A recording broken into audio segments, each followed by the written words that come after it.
Well, now, before we get on to the main topic of today, which is the Court of Appeal's ruling published today in relation to the constitutional challenge, for want of a better term, brought by Gemma O'Doherty and John Waters to the various restrictions on COVID-19, it's always the important stuff that they keep hidden from you or under the radar. Now, on the front cover of today's Irish Times, I noticed that a group of senior judges, including, I suspect, Mary C. Irvine, who's the president of the High Court, has rejected recommendations by the government to set a cap upon the limit of personal injury claims. This is extremely important. This is the judiciary telling the government to back off and let them do the judgments and to stop interfering. There has been no group as seditious of the independence of our courts as Fine Gael. They started that in earnest only a few days after they took power in 2011. They are dangerous, dangerous entities, Fine Gael are. And in 2013, they had a referendum here in which the Irish people were given two constitutional changes to make. The first constitutional change was to remove the constitutional protection from a judge having their salaries reduced, and the second was to allow the Oireachtas to make findings of fact. Now, they should have rejected both. They actually rejected the one that they should have rejected. If they were going to choose one to reject, they rejected the right one, allowing politicians to set up their own separate kangaroo courts. That's what that was. Looking back at it now, do we see how we dodged a bullet there? But they should also have rejected the efforts to reduce judicial pay. That was at a time in 2011 when people were very angry at politicians like Brian Cowan and the imbecile who we gave the post of Taoiseach to. And the whole way they were running a gravy train. Fine Gael was new in government. From the start, all of us out here began to see their agenda, but the normies didn't, and Fine Gael rode on that. And that was done to have what's called a chilling effect. In other words, to say to the judges, we can pull rank on you when we want. So what the judges have done today, or as reported today in the Irish Times, is the judges have pulled rank back on the government. Good. Good, because I'll tell you this much. If I was trusting anybody, if I was putting my life in the hands of anybody, would I put it in the hands of the government, or would I put it in the hands of High Court judges? Obviously, the latter. They have a PR problem, the judges do. They're perceived as being part of the club. Okay, Seamus Wolfe, who was newly appointed to the Supreme Court, well, I just want to point out, Wolfe, who was at that thing in Connemara, he's a Supreme Court judge, he was not a High Court judge. Wolfe is arguably friendly with those ones, but in general, our judiciary, particularly the High Court and beyond, are independent in their decision making. And they're aggressive. Even district court judges and circuit court judges are aggressive in asserting that independence. Absolutely right. I'm glad they are. Good for them. I wish they were more aggressive in doing so. So this is very, very newsworthy. Very newsworthy what's on the front cover, just in a little article. It's always in a little article. They have to squash it in now between climate change and Black Lives Matters in the Irish Times, But this is very significant. The judges are now pulling rank back on the government. Good. More of this, please. But let's get down to the main topic. And the main topic, of course, is that the Court of Appeal today published its ruling in the appeal by Gemma O'Doherty and John Waters of the decision of the High Court in 2020 not to grant them leave to take a constitutional challenge of the restrictions pertaining to COVID-19. Now, I don't want to be too much of the armchair lawyer here or one of those people who you meet in the pub who say, I could have told you so. But the fact is, if you check my social media, I told you so. Go back, look at my social media. Anybody remember in Paddy Jackson? Is that at the very, very outset of the Paddy Jackson trial in Belfast, I put a post on Facebook saying this man is innocent and he should be acquitted. Ta-da! Unlike Aon O'Riordan, who after Jackson actually was vindicated and acquitted, and Jackson wasn't just acquitted on a technicality. There was a full trial of all the evidence and Jackson was found to be innocent. Eoin O'Riordan put up some kind of post that merited a solicitor's letter from Jackson, and O'Riordan had to take it down again. That, for me, I mean, I hadn't taken O'Riordan particularly seriously before then. Eoin O'Riordan, our local TD here where I live, supports Black Lives Matter. Well, there you go. But before then, I hadn't taken him seriously. After he put up that tweet about Jackson, after Jackson was vindicated and acquitted, and I use the word vindicated regarding Paddy Jackson. Vindicated. After Jackson was vindicated and acquitted, O'Riordan put up a tweet which more or less suggested otherwise, and he had to retract it. That is the calibre of people who get elected. That is the calibre who get elected. So I called the Paddy Jackson trial correctly. I nailed my colours to the mast, which a lot of Irishmen don't appear to be willing to do. And I called the Jackson trial correctly. Now, nobody likes a know-all. They particularly dislike a know-all if they actually call it correctly.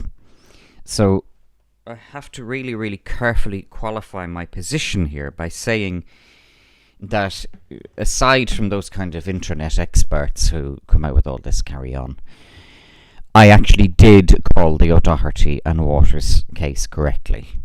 In every regard, I called it correctly. That's not to boast, it's just to be factual here.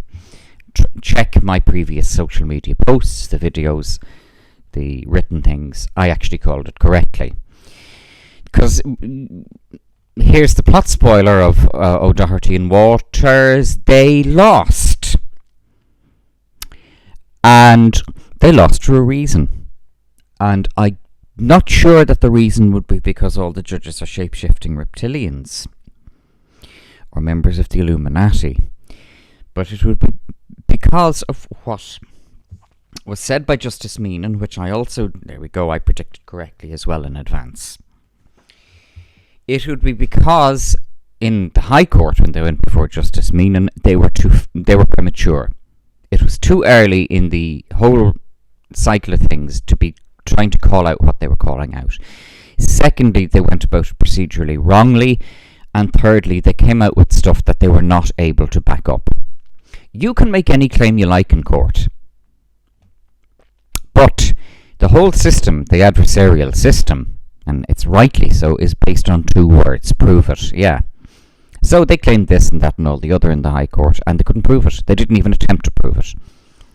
And this was recorded very, very diligently by Justice Meenan. I should express an interest here. I've been in front of Justice Meenan. He has been very fair to me. That's all I'll say. I could say a lot more. But Justice Meenan has been good in his rulings to me, and the rulings that he gives, even, and the orders that he gives, whether he writes them down in a ruling or whether he just says them to you in court, he's considering the evidence. This isn't just somebody who's chatting off the top of his head. Meenan considers the evidence, and then having considered the evidence, he explains why he's reached the position. That sounds to me good enough. Doesn't mean you're going to win, but it sounds to me good enough. So Meenan had given a ruling regarding O'Doherty and Waters. I read it. I said that is completely 100% watertight and unassailable. But they appealed anyway because that's the way they roll. And the ruling that was published today by the Court of Appeal, the judges being the presiding judge being the President of the Court of Appeal, Mr. Justice George Birmingham, and also with the panel of three judges comprising Ms. Justice Caroline Costello and Mr. Justice John Edwards, found 100% and unconditionally in favour of Justice Meenan. Well, I could have told you that. In fact, I did. This is going to be jumped on by a whole load of the wokies. And the saddest part of it is that there is substance to that in as far as Gemma and John went about it the wrong way and behaved badly. There's no way around that. And they also made scandalous and completely unfounded remarks about Judge Meenan, and they're going to say this about those three judges as well. Get ready for it. Just get ready for all this. This is not a personal attack on O'Doherty and Waters. Not a personal attack on them, but it's dealing with the facts in the case here. That I got the ruling today and I read it and I said, well, I can't. I got to the Court of Appeal ruling today. I read it and I said, yeah, I can't challenge that. But they will. They'll go to the Supreme Court. And they will be refused leave in the Supreme Court. Leave to challenge it. But they'll go anyway, and then they'll probably try and go to Europe. I don't know how they'll do that exactly, but they'll try. This is a waste of time and a waste of energy. And Gemma and John have done a lot of good work. One of the things that John in particular, Gemma has done it in her own scattergun way, but John has done it more. John has provided morale to people in a very dark time, in what is a very dark time for very many people. They have that Mrs. Carmody quality of being fearless. Yeah, they are fearless. Hey, totally fearless. They are not. John Waters is not one of those wishy-washy, wera type men. Oh, God, no, he's not. But it is unfortunate that they are wasting their time with a blind alley here. That is unfortunate. And I'm sorry, but you cannot put sugar in an engine and expect to drive to County Clare from Dublin. It's not going to work like that. So, if we actually have a rational unpacking of what happened in court, basically the ruling says that their procedure was wrong, that their attitude was wrong, and the ruling goes into further details about the fact that they are making these unfounded remarks in court. Yes, they are. Because when they went into the Court of Appeal, they would have brought in the transcripts from the High Court, and they make for comical reading. But unfortunately the High Court and the Court of Appeal are not a music hall. They're not a place for you to go into and entertain people. They're a place where you go in and you express legal arguments and hopefully get a judgment that might in some form, shape or size be in your favour. It didn't happen. This is going to be seized upon by the normies. Now, don't worry about them. It's just the normies and Waterford Whispers. And the Waterford Whispers come out with something abusive about Gemma and John. That's just their speed now. Waterford Whispers isn't satire, by the way. Waterford Whispers is establishment. What I mean by that is, you'll read a lot of stuff in Waterford Whispers. A lot of it is quite witty. But the function of Waterford Whispers is to act as a safety valve. It's to diffuse the growing anger and frustration and despair that is simmering here. It's not real satire. Real satire attacks. If it's not attacking, it's not satire. So we have very little satire here. Some of us out here in the Alti scene are doing some bits and pieces of it. We're doing our best. I think we're doing a great job out here. But we also have parents to look after and livelihoods to look after from our own point of view. I'll digress for a second. I have stopped allowing comments on my YouTube. This is for a number of reasons. Firstly, because I'm not monetized. I'm not looking for money. I'm not looking for money with any of the litigation that I may bring in my own name. And I'm not looking for money on YouTube. So I don't need people's money and I don't need people's approval. It gives you a lot of power when you're in that particular position. And yes, I am in that particular position. But I put a video on YouTube, I think it was yesterday or the day before, of a video done by a third party. I don't know who did it, but it was really good. It was Michael D. Higgins. It was a skit of Michael D. Higgins. That's satire. That is satire because it's attacking. It's attacking Higgins, his complacency, his smugness, his wokeness. And it's also attacking the criteria used by the mainstream media to vilify and blacken those who are protesting against the lockdown. And I left it open deliberately to see the comments. I did it as a trap in a sense. And sure enough, I got that trolling, particularly from that particular sad numpty, The End. Now, The End is a unifying figure for all of us out here in the alt scene, because even the freetards contacted me in private and they said, you're getting trolled by The End, you've joined the club. I have to laugh, they're right. Gemma and John are similar to the freetards insofar as if they actually got their procedures right, they'd be lethal. They would demolish all in front of them. It's very sad. It's very, very sad. But this is why, Thomas Sheridan talks about, and getting on to the second reason, Thomas Sheridan talks about people who do not allow comments on the YouTube. Yeah, that's me. I don't allow comments on my YouTube because all they do is annoy you. And then people say, are you that prickly? Are you that prickly that you'll be annoyed by it? Yes, I am. Okay, I am that prickly. But also, furthermore, when you have these ones coming onto your YouTube, coming out with comments that are completely disingenuous, that are completely unrelated to the content of your video, that are gaslighting and all of that, you are actually breaking the rule of NCEA. You put your video up, you don't allow likes, you don't allow comments. And if people are that pushed about the video, they can get in touch with you about the other means. There are loads of means to get in touch with me. This may sound boastful again. A lot of people have been contacting me, particularly since January. A lot of people are contacting me. A lot of people are very, very distressed. A lot of people are very confused and lost. Here's a piece of advice I would give to them all. Don't panic. Because I was in that position. I have been in the position that these lost, frightened ones are in. I've been there. I've been frightened. I've been worried about it. That was my greatest regret. If I was asked, do I have any regret about life? Yes, it's that I ever worried about anything. I stopped. Because I realised it achieves nothing. What did they say? When you worry, you pray for bad things to happen. That's right. So that's very, very easy, though, for me to say. It's probably one of the glibest things a person can say is don't worry. But it really is true as well. Don't worry. But people are contacting me. And I will say this. Unless somebody comes out with something that would be noncy or that would be... I reserve the right to publish statements that I get, even in private messages. I reserve the right to do that, and to publish messages left in my answering machine here. The number is published on my Twitter. That's a public line. You're not going to get through to me. You'll just get a voicemail. Voicemails, direct messages. I do reserve the right to publish them if I think they are significant publicly. Otherwise, people who want to talk to me about their problems should feel in general, although I'm not an agony aunt, they should feel that they're dealing here with somebody who's discreet and confidential. I don't have much time. So, don't expect me to get back to you tomorrow or when you get in touch with me. But I sympathise with a lot of the people who are in distress, and people are in huge distress at the moment. People are in huge distress at the moment. And the reason why many of them are in huge distress is because they haven't shifted out of two things. They haven't shifted out of Abrahamic thinking. In other words, expecting some Messiah to come along and deliver a happy ending. Not going to happen. And secondly, they are still part of what you would call... I don't know how you would describe it. Somebody put it beautifully in relation to the Late Late Show. Hate watching. I don't watch RTE. I can't hate RTE if I don't... Well, I do. I hate them intensely, actually. But I don't watch their rubbish.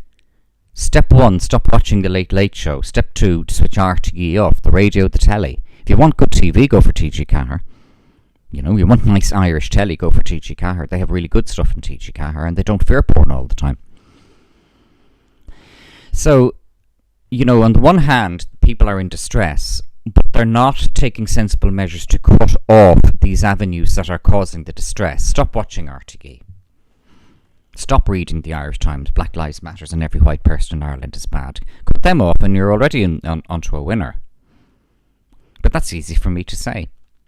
But people have to change their habits.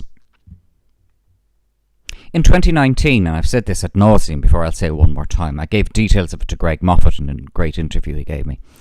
In 2019, I realised I had proof in my hands that RTE were telling lies. That was like Jones, Aronson and Rutherford in 1984. Winston had proof that the party was telling lies. I had proof that RTE was telling lies about Varadkar, to protect Varadkar. From that point, I just said, now RTE and myself are parting company. And from that point onwards, I just saw RTE as the monsters that they are. And they are the monsters, RTE are. Evil gowls. What they did in 2020 and what they're continuing with is evil. And I do believe that they will be held to account for it. I say to people in relation to public protests, don't go. Why should you not go to public protests? Easy. Because they have these plants in there and they're looking to kind of trip you up with this. Don't go to public protests. Do what I do. Don't wear a mask. Talk to people. Be a friend to people. Be a sympathetic voice to people. Put up your videos. Put up your posts. Nobody can stop you for that.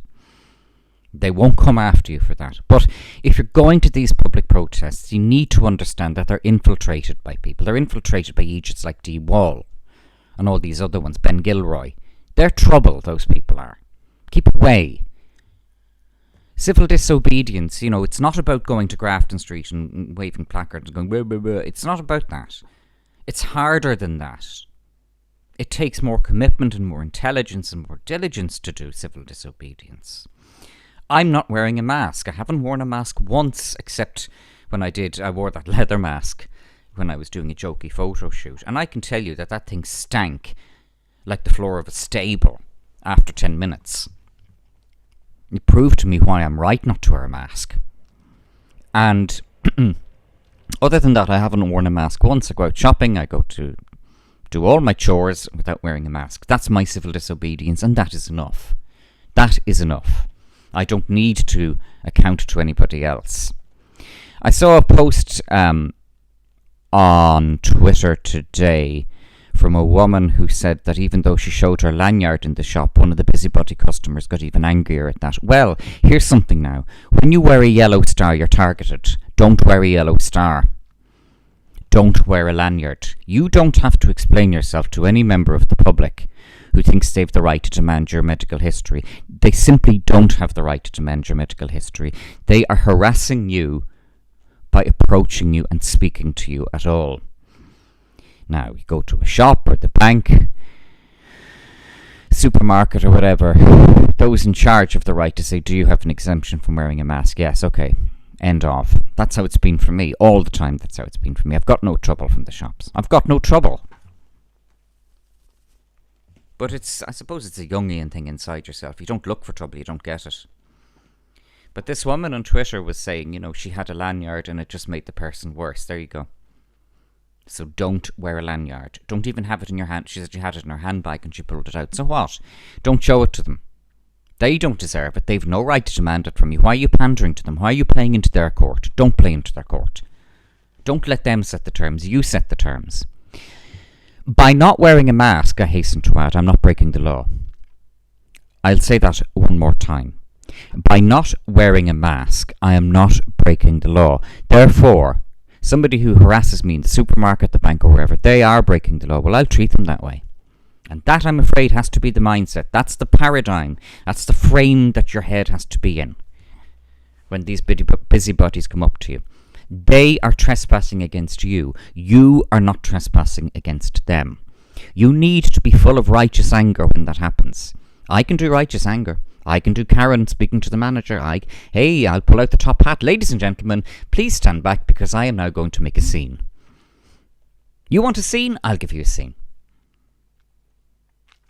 So, it's unfortunate to read this thing on Twitter where this person feels she's obliged to explain herself to a stranger. You're not. I saw a man in the shops about 3 weeks ago wearing a lanyard. Due to my hidden disability, I'm not able to wear a lanyard. Please be understanding. It saddened me hugely. That's a yellow star. This man, for whatever reason, I suspect it may have been autism or some kind of anxiety issues, is not able to wear a mask, and he feels he's obliged to explain himself to strangers. I met another man last week who was saying the same thing to me. I said, you don't have to explain yourself to anyone. I said, least of all me. I said, and thank you for at least talking to me. I saw a man in a local shop, in a corner shop up in Howth, wearing the lanyard. I said, excuse me, I said, may I ask you why you feel obliged to wear that? He said, because I don't want the hassle. I said, may I change that around for you? You're pandering to bullies. He said, that's as may be. Yeah, I said, that's how I see it. You're pandering to bullies by wearing that lanyard. I said, because I'm entitled to an extent, I said, I have a certain moral platform on which to approach you. I said, because I'm not wearing a mask and I haven't worn a mask, and I would encourage people to do what you're doing. But I said I would not encourage people to feel that they have to compromise their privacy by explaining themselves. My goodness, haven't I digressed? And here we are now at 24 minutes in this thing already. I'm just looking at the ticker here on the recorder. I don't make videos. This is a sound recording. Let's get back to Gemma and John. Gemma and John lost. They lost for all the reasons I predicted. I could have written that ruling today. I said it to my mother. She said, do you think the judges followed your social media? And we both laughed after a second's pause. And there was a second's pause. Because I could have written that ruling today. Literally, I could have written that ruling. That sounds terribly boastful. It's not. I could have written that ruling. It's unreal, you know. And what this testifies to then is the extent to which Gemma and John just don't listen to people. They just don't listen. So, while what they've done, the overall notion of attacking COVID-19 and the whole narrative about it, the establishment narrative on it, and then going to court about it, that was worthwhile. Then, from that point onwards, the going to court about it bit was pretty much a train wreck from that point onwards, pretty much unconditionally. It's interesting to read the ruling of Meenan. Now, the ruling of the Court of Appeal doesn't in any way change or add to, particularly in terms of jurisprudence, Meenan's ruling. Meenan deliberately left the gate open for other people to take challenges. Nobody's telling you that one. Nobody's telling you that one. You read Meenan's ruling, and he is expressly leaving it open for people to bring other challenges, the right way. Not prematurely and not the wrong way. Because one of the problems with O'Doherty and Waters in the High Court, and Meenan was correct, was that they were premature. So there we were in April of 2020. COVID-19 had only become a big feature. It only exploded onto the scene. It only made its debut really in early March. I was on holidays at the time down in the west of Ireland, and people were talking about it down there. I was saying to people, Jesus, it's just a flu. No, but, so to go into court in April was absolutely premature unless they'd been arrested or unless they had in some way personally suffered from the COVID-19 things. And they didn't attempt to make that argument even. So too early. They were going too early with it. And given that the government was responding to what we were being told was a global crisis, the government had a very strong defence to that by saying, look, we were doing our best. But that was April last year, and here we are a year later. I don't think they really have that plank to stand on now, do they? And then what has transpired in 2020 and 2021 is that they're telling us lies. So you look at RTE at the Slappers Ball, and, they didn't wear masks or do anything. What's just emerged in the past few days is that the Gardaí have recommended that there be no prosecution of the participants at the Slappers Ball because the Gardaí are saying it was unintentional. Well, as far as I know, ignorance is no defence. And unintentional, did it happen by accident? Did the balloons come in and attach themselves to the reception of Montrose themselves? Did they do it themselves? Then the balloons must have floated in off the N11 and attached themselves to the reception in Montrose. Did the cake come in and the wine, the Prosecco? From Prosecco, I think, by the looks of it. And these newsreaders who put their arms around each other and didn't wear masks and didn't socially distance, despite the fact that they had been promoting precisely that for a year, was that unintentional or accidental? That's rubbish. That's a lie. That's gaslighting. The Gardaí sent a file to the DPP. Technically, it's still with the DPP, but the Gardaí have said they recommend that there be no prosecution. I said in a previous video, the Wirra video, psychopaths are ignorant and they're stupid and incompetent. Yes, they're ignorant, stupid and incompetent. Yes. So, the Slappers Ball is the one thing that should be, and by the way, our opposition media, that's the one thing that should be the big tell to everybody about this.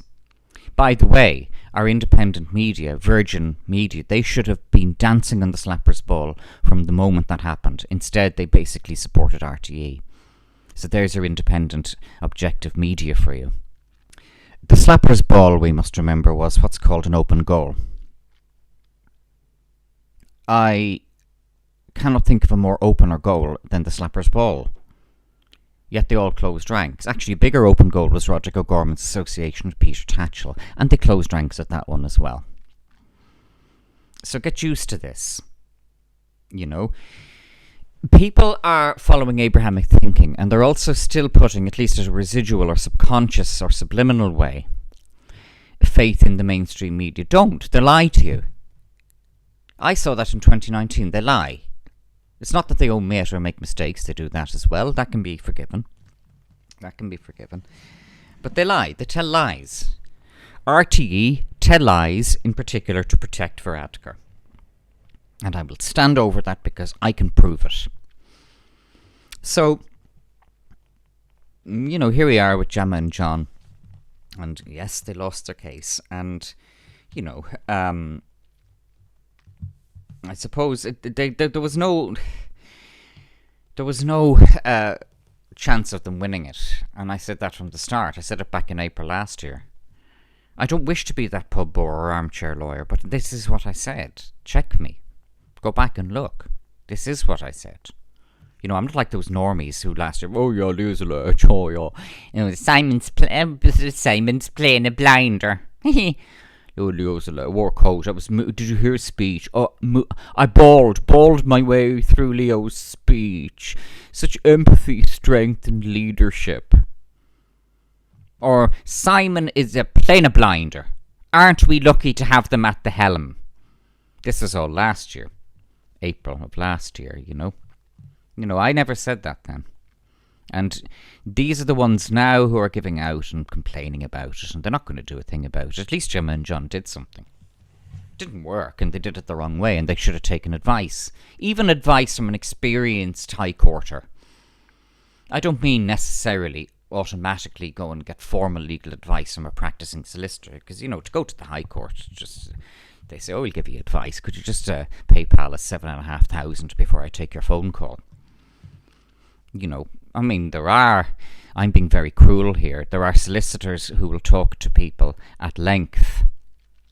I had to get legal advice about something, and it turned out that a particular solicitor had worked with my father when he was a quantity surveyor and an architect, and she said, it is my pleasure. She said, your father was such a good worker and such an honest man. She said, I will give you any legal advice you want to in this particular matter. She said, ring me, email me. And I got very, very well-grounded legal advice in a particular thing, and I got it for free. But that's also because I'm respectful to them. I'm afraid that's the bottom line of it. I'm respectful in court as well. If you think a judge is corrupt, that's the last thing you should say in court. I know that there is one judge between the High Court, Court of Appeal and Supreme Court who is corrupt, and I use that word, corrupt. I know who that is. We all know who that is. Will I name her? No. I've given you a lot by even saying it's a her. And what you do is, the last thing in the world you would ever say is that judge is corrupt. Particularly you wouldn't say it in court. You're dead in the water if you say that in court. And this is actually one of the reasons why O'Doherty and Waters got nixed this time. Because they were making claims about mean and the other. Yeah, please. Oh, stop. The way that you expand, giving now, this is something that I reluctantly give out. I'm giving out a little insider's tip here. Some judges are better than others. The senior counsel know that. And the way that you trip up a corrupt judge or an incompetent judge is that you stand back and let all the evidence speak for itself. You may not win, you may not even win an appeal, but the evidence stands because you have the transcripts, you have the affidavits, you have everything. They don't go away. They're yours, they're your property. The transcripts of a hearing, they're your property, and a transcript is evidence. So these things, it's like what Thomas talks about when you're dealing with psychopaths. Let them think they've lost. Yeah, absolutely. It applies there. Stand back. Let time be, you know, like what happens if you leave muddy waters alone. Eventually they settle and they clarify. This is what happens. But the notion of going into a court, the district court or the Supreme Court or anywhere, and saying that a judge is corrupt, well, you do that, you deserve whatever you get.